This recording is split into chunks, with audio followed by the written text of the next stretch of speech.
This is from the Daily Wire. It says, Warner Brothers altered the video game multiverses last week to prevent the Scooby Doo character, Velma, from calling the police. I don't know if she also worked maybe she was working at a bakery too, I don't know. For nearly 50 years, the Scooby Doo franchise has shown the Mystery Incorporated gang solving crimes and alerting police to the presence of potential criminals. But critics have recently labeled Velma a Karen for doing precisely what had seemed innocent enough before, flashing a wanted poster and calling the cops on characters from across the Warner Brothers Discovery catalog.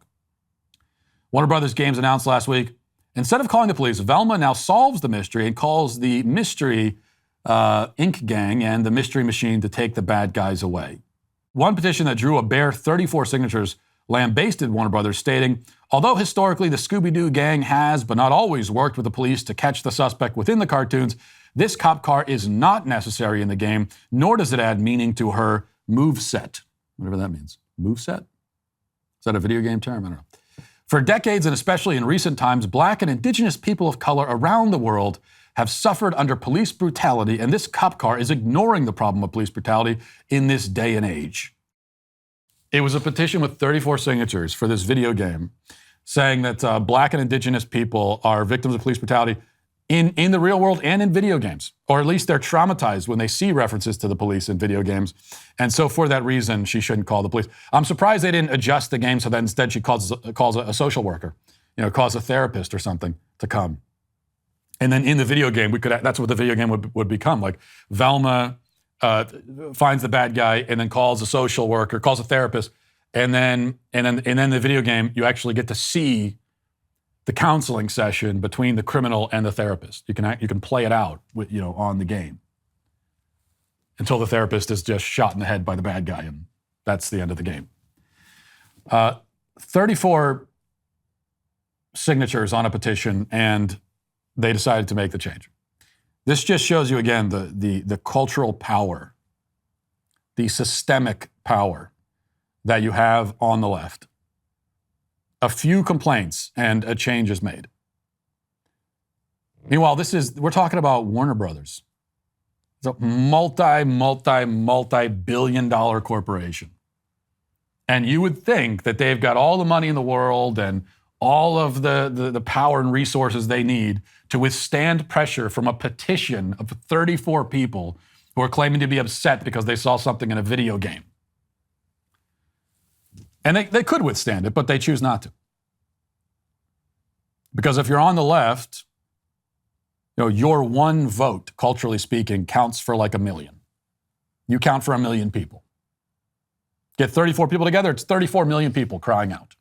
In a society rife with anti-religious ideologies like the ones we hear from the left on a daily basis, it can be incredibly challenging to ground oneself in what we know to be true and good, to keep from descending into distrust, frustration, or even hatred. That's why I find God's peace every day through prayer and meditation with Hallow. Hallow is the #1 Christian prayer app in the U.S. and the #1 Catholic app in the world. It's rooted in Catholic tradition, but it's an amazing resource for any Christian looking to dive deeper into their prayer life. Hallow has prayers and meditations to guide you throughout your entire day, morning to night. Some of the most popular prayers include the Daily Rosary, Gospel Reading, and Daily Psalm with Bishop Barron. The Bible in a Year with Father Mike Schmitz is also there. Meditations for sleep, kids' prayers, and much more.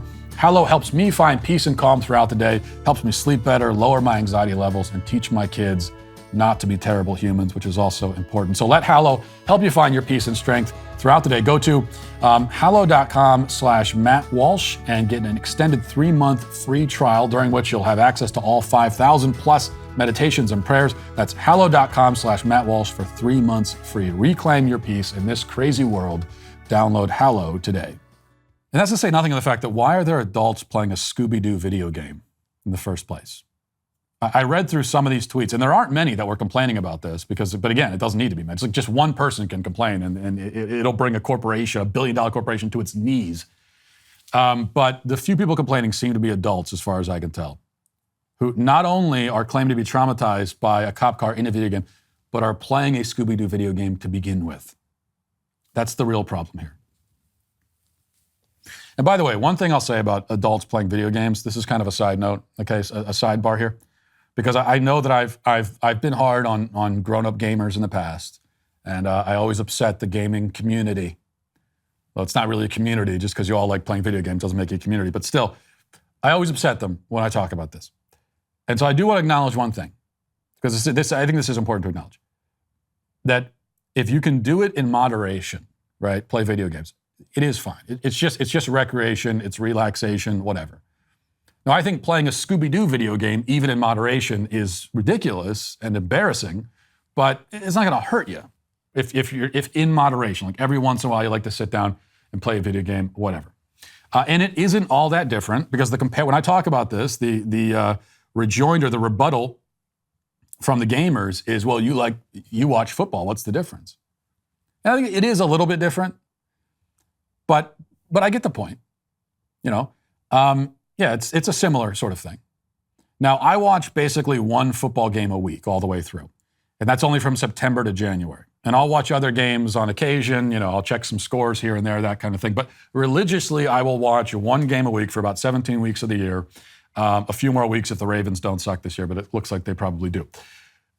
There are people who will watch football literally all weekend long. They watch college on Saturday, they watch professional on Sunday, and they watch all the games. They just sit there and that's all they do. There are dads whose families lose them for the entire football season. Like the weekends are gone, all of football season, because both Saturday and Sunday are completely dominated by the dad's desire to just sit on his ass and watch football.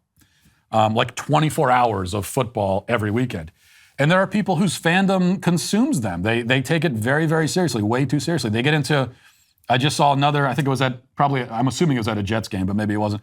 Another violent altercation at a football game. People go to games and they go to sports bars, and yeah, there's drinking involved also, but they get into actual violent altercations with other fans about whose team is best. And they start trying to kill each other over. That's how seriously they take it. All of this is childish and sad, and it represents a recreational activity which has become a lifestyle. And that is where video games, I think we should say, are a problem. That's why I don't like the phrase, the gamer community. When you're referring to it as a community, now you've made it into a lifestyle choice. It's like your life revolves around it. That is the issue.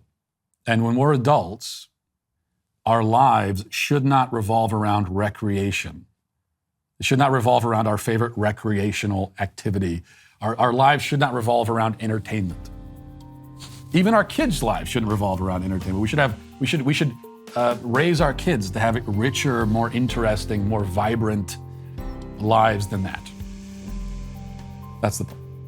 I know you're craving some more Matt Walsh Show content. Well, I have some great news for you. If you head over to dailywire.com and subscribe now, you can watch or listen to my full show. You can also listen to my podcast on Spotify, Apple Podcasts, or wherever you get your podcasts. I'll see you there.